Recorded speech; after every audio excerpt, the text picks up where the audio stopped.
Welcome, friends. I want to talk about today just your plan for the future. And this isn't saying, everyone's plan for the future, but specifically for Lightspeed bundles.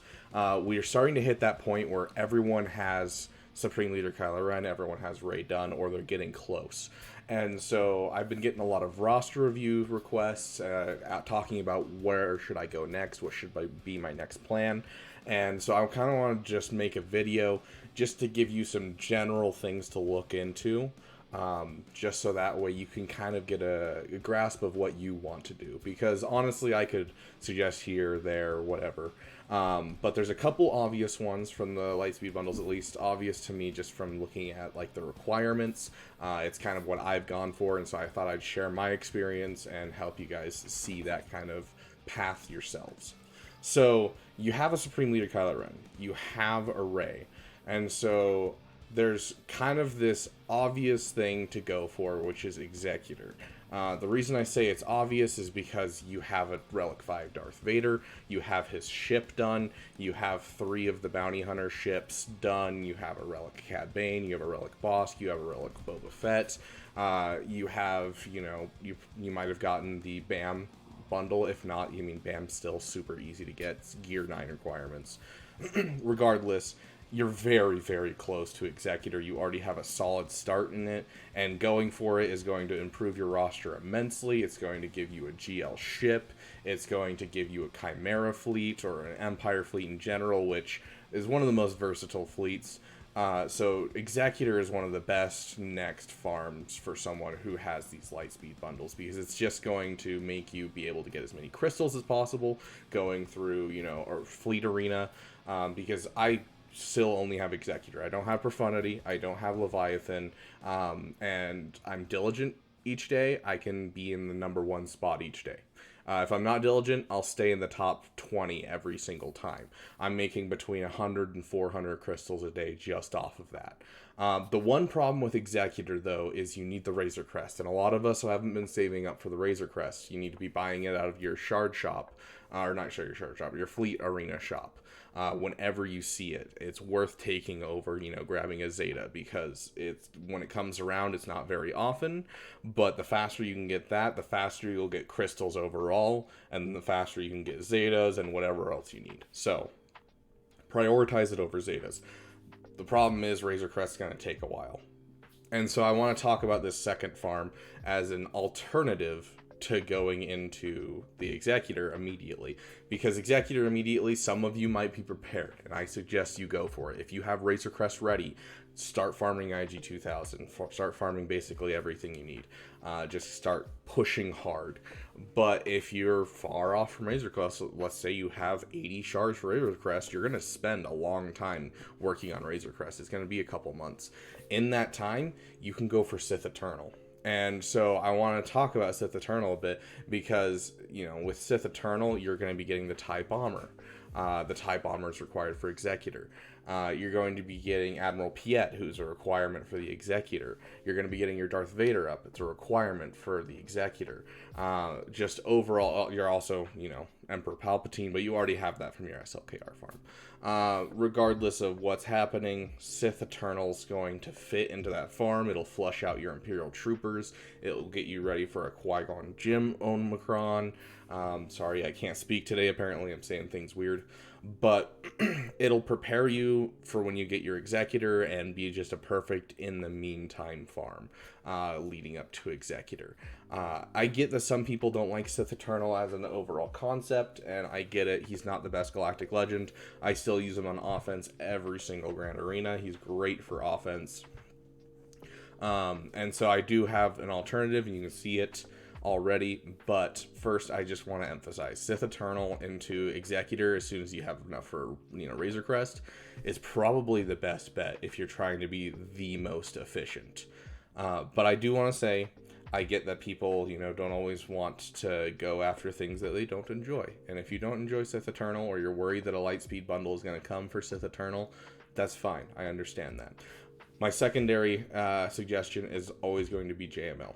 The reason JML is because it's the easiest time ever to get Wampa and to get Hoda, and Wampa and Hoda are both amazing characters. Wampa can solo teams, so he's going to be great. On top of that, you already have some requirements for JML basically done. You just need to up him to Relic 5, up him to Relic 4. These two are already done. Like, you've already got a solid start towards JML with the Lightspeed bundles you've gotten.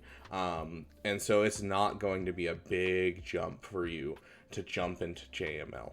And so this would be my suggestion for those of you who are not a fan of Sith Eternal or are worried that there's going to be another Lightspeed bundle. Go for Jedi Master Luke. So start working towards Jedi Knight Luke and start working towards Jedi Master Luke. And then whenever you hit that point where you get the Razor Crest shards, you can jump right into Executor, take a break from JML, or maybe you already have JML at that point and you can jump right into Executor. Either way, it's going to be a really good progression because you're not too far off of the path. And so this is going to be a great one if you're like a Lightspeed bundle player who just has the Lightspeed bundles. Absolutely. These two are the best two farms to just jump right into. And then in the meantime, you can be working on your Executor requirements. But that Razor Crest is a big hump to go over. It's the same kind of thing like with Wat Tambor for JMK. It's a huge hump to go over, so you don't really farm JMK until you're close to a 7-star Wat. You don't really farm Executor until you start getting close to that, 7-star Razor Crest. So here's the two farms I suggest if you're trying to be efficient and trying to look for a good next farm. Now, this isn't all that can be efficient. I do want to take a second and talk about these bottom two. This looks like it doesn't make sense at all. And I have Dr. Aphra and I have JMK here. This looks like nonsense because you didn't get anything from your Lightspeed bundles to get these two characters. You don't have any of the requirements for these guys from your Lightspeed bundles. They aren't required. They're newer characters, so we're probably not going to get Lightspeed bundles. The reason I have them on this list is not because they're ones I suggest you go for.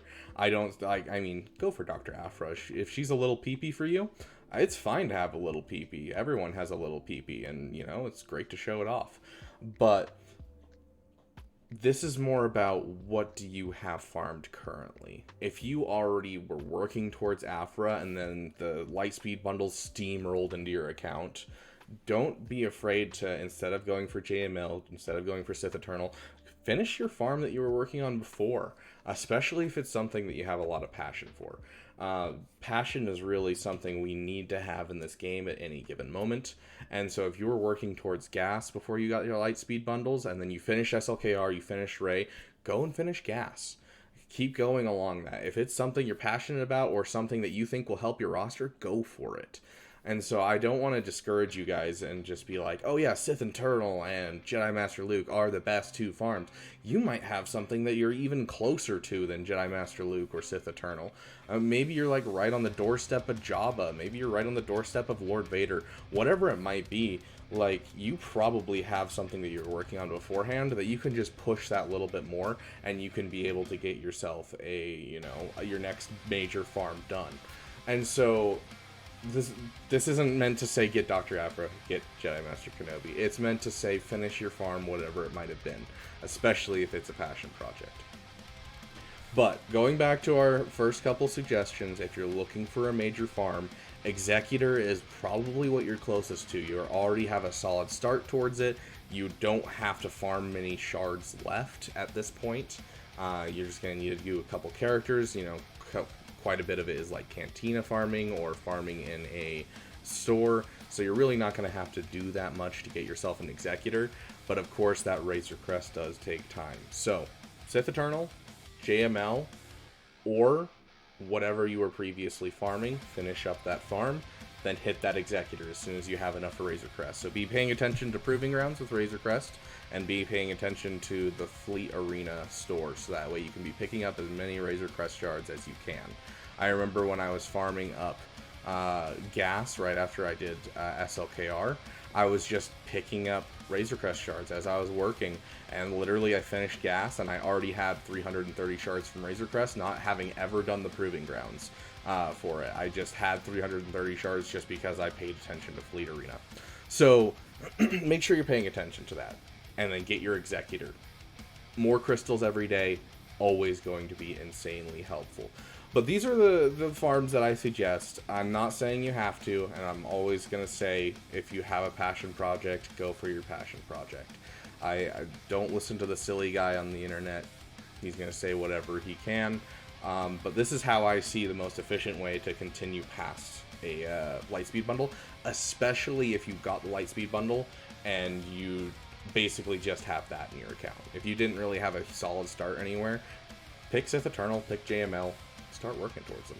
They're going to be great farms for your roster in general. But yeah, hopefully that helps you guys kind of make a plan for your own future. You know, obviously I already have Sith Eternal, so I'm jumping right into the JML farm. I am taking the time to finish up my Lightspeed bundles. I showed you guys in the previous video, you know, kind of how to upgrade your Lightspeed bundles. I'm basically working on those upgrades right now, taking some time to finish some of my fleets and that kind of thing before I full push to JML, but I'm side farming him. You know, I just got Jedi Knight Luke, and so here and there I'm relicking a character in between my side farms that I need. So, you know, this is honestly just a solid start for you guys. And hopefully it helps. If you guys like this type of video, please do subscribe. And I'd love to hear kind of what your farms are if you're not going to go for these two. Or alternatively, if you have a better idea for a farm, please throw it in the comments section. I always love to see those kinds of comments because it means that we can help out people more. But thank you guys so much for watching, and I will see you guys in the next video.